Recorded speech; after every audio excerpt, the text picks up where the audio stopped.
अगर कहानी पसंद आए तो लाइक, शेयर और सब्सक्राइब करें। कमेंट करके बताएं आपको कैसी कहानी पसंद है और आपकी ये कहानी कैसी लगी। नया शहर, नया घर, पर वही पुरानी खामोशियां।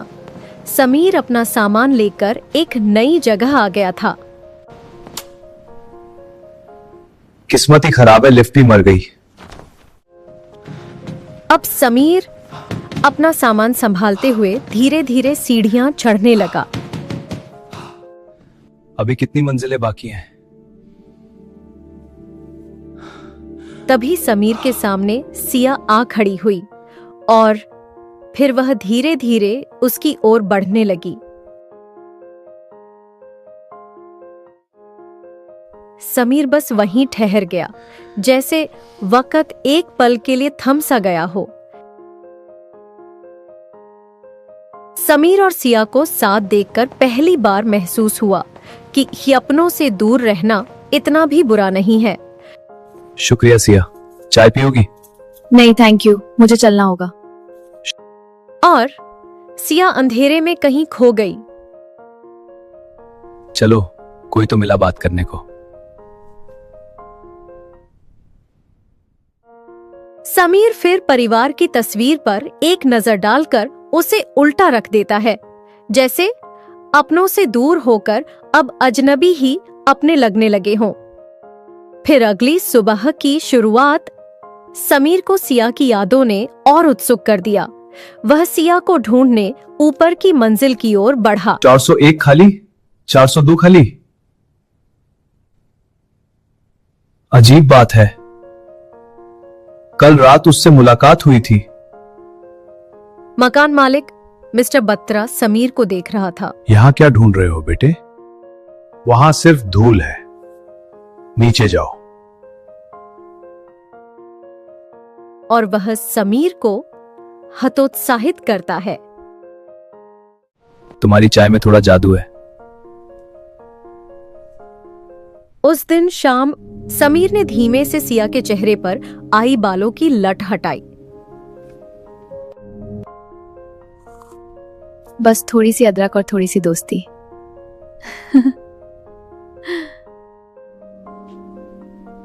शाम कितनी सुकून वाली है ना। तुम हमेशा सीढ़ियों पे क्यों मिलती हो? उस पल उसे महसूस हुआ जैसे उनके बीच अजनबियत कभी थी ही नहीं। घर के अंदर दम घुटता है मेरा। तुम्हारे हाथ इतने ठंडे क्यों हैं? समीर ने जैसे ही उसका हाथ पकड़ा, उसे अजीब सी ठंडक लगी, कुछ अलग, सिहरन जैसी। वह कुछ समझ पाता उसे पहले ही सिया ने जल्दी से अपना हाथ खींच लिया और चुपचाप पीछे छिपा लिया। बस बचपन से ही ऐसा है। मैं हूं ना, सब ठीक हो जाएगा। सब कुछ कितना अपना, कितना करीब लग रहा था। जानती हूँ। मैं भी।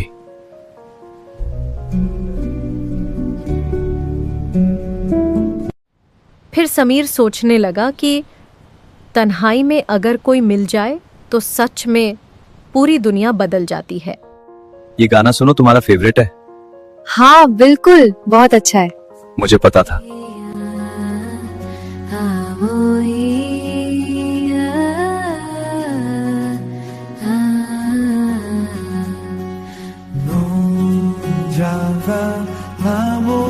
अगले दिन समीर सिया को तरसा। सिया कब मिलेंगे फिर? ऑफिस में समीर सिया से मिलने को बेचैन रहा और उसकी सोचों में खो गया। भाई, तू किससे बात कर रहा है? क्या हुआ? परेशान लग रहे हो? नहीं, कुछ नहीं, बस काम का टेंशन। फिर ऑफिस से घर जाते वक्त आज उसके लिए फूल ले जाऊंगा।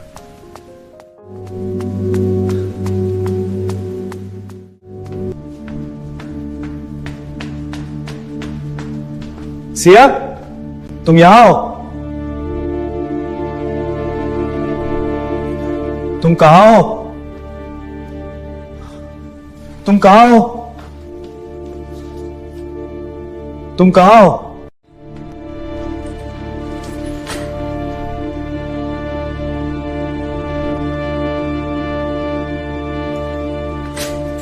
उस रात पहली बार समीर को डर महसूस हुआ, एक अजीब सा अकेलापन। उसे लगा जैसे वह सिया के बिना अधूरा है।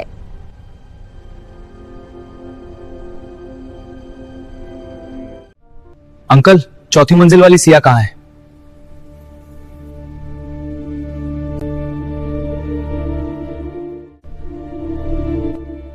कौन सिया? वहां कोई नहीं रहता। लेकिन मैंने सुना था वो यहीं रहती है। मजाक मत कीजिए, रोज चाय रह पीते हम। अच्छा, वो फ्लोर 10 साल से बंद है समीर। समीर फिर मिस्टर बत्रा पर चिढ़ गया और उन्हें कोसने लगा। मजाक बुड्ढा हो गया है, पागल हो गया है। बत्रा वह खुद सिया को ढूंढने चौथी मंजिल की ओर बढ़ने लगा। उसे यकीन ही नहीं हो रहा था कि सच में सिया नहीं है। Siya, please open the door.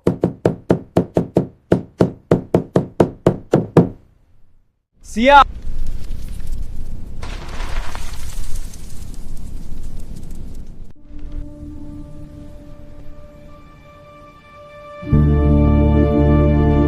Siya अंदर हो क्या?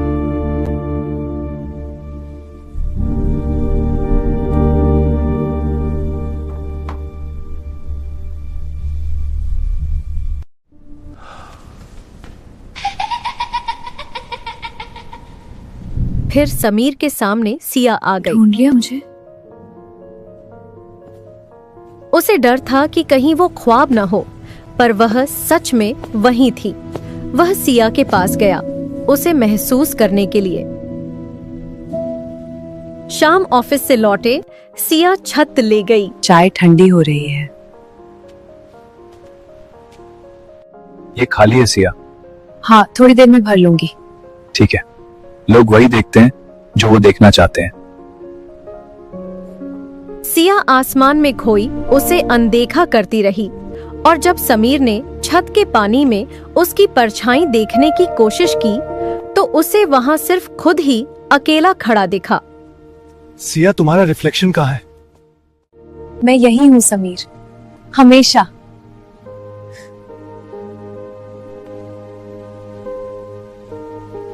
बस यही रहना।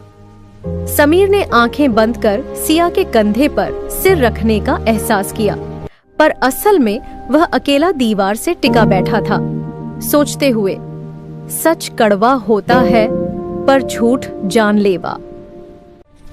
मुझे देखना है अंदर क्या है।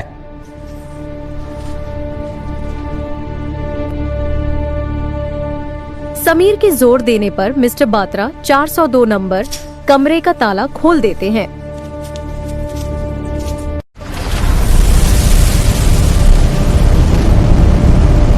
धूल से अटा पड़ा सिया का कमरा मानो किसी अनजानी वीरान जगह में कदम रख लिया हो। सिया, तुम यहाँ हो?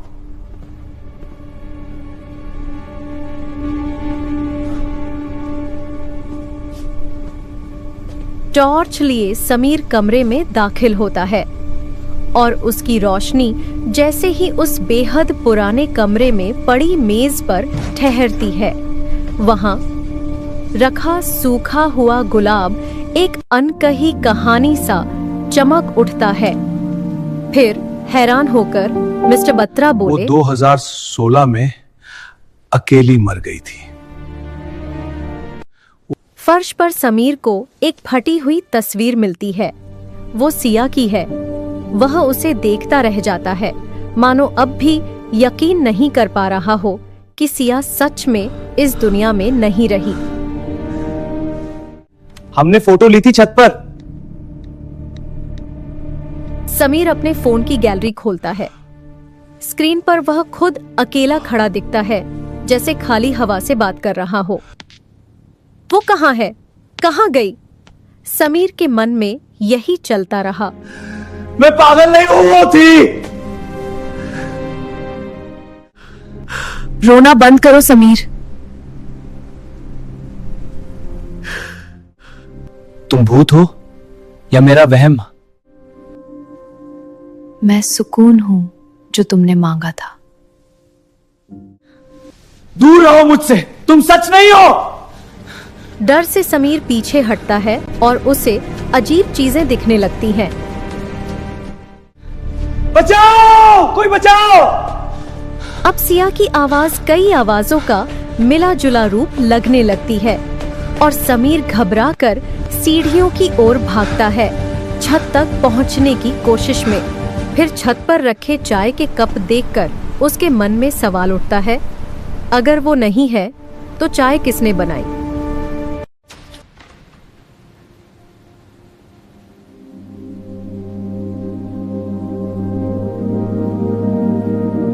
तन्हाई अब समीर का घर नहीं थी और अब सिया की मौजूदगी के उसके भ्रम भी धीरे धीरे उसकी जिंदगी से मिटने लगे थे। तुमने मुझे जीना सिखाया सिया।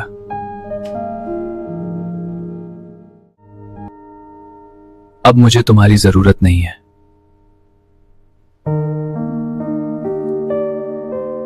समीर की जिंदगी की खामोशी अब डरावनी नहीं रही, बल्कि एक सुकून बन गई थी। उसी पल अचानक, नमस्ते, क्या लिफ्ट आज भी खराब है? हाँ, अभी भी खराब है। मैं नई पड़ोसी हूँ। अच्छा, नमस्ते। हाँ, कल ही शिफ्ट हुई। जी, लिफ्ट की आदत मत डालिए यहाँ। बिल्कुल, मैं अनाया हूँ। आप रोज 2 कप लेकर बैठते हैं। समीर कप से अनाया की ओर देखता है और सोचता है, अकेलापन एक सबक था। क्या हुआ? जीते रहो बेटा। तभी मिस्टर बत्रा फ्लैट के कॉरिडोर से गुजरते हुए उन्हें साथ देखकर मुस्कुरा देते हैं और खुश हो जाते हैं। यहाँ का सनसेट बहुत प्यारा दिखता है।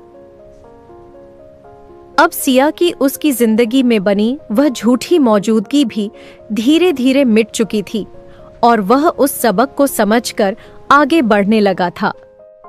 ये मेरा नहीं, पर ये मेरी सबसे अच्छी दोस्त की आखिरी निशानी है। समीर सूरजमुखी को शांत मुस्कान से देखता है और सिया की गुनगुनाहट दूर होती जाती है। समीर और अनाया अब अच्छे दोस्त बन गए थे और अनाया मजाक में समीर से कहती है कि अगली बार चाय उसकी तरफ से होगी, बस अदरक थोड़ा ज्यादा डालना। अगर कहानी पसंद आए तो लाइक, शेयर और सब्सक्राइब करें। कमेंट करके बताएं आपको कैसी कहानी पसंद है और आपकी ये कहानी कैसी लगी।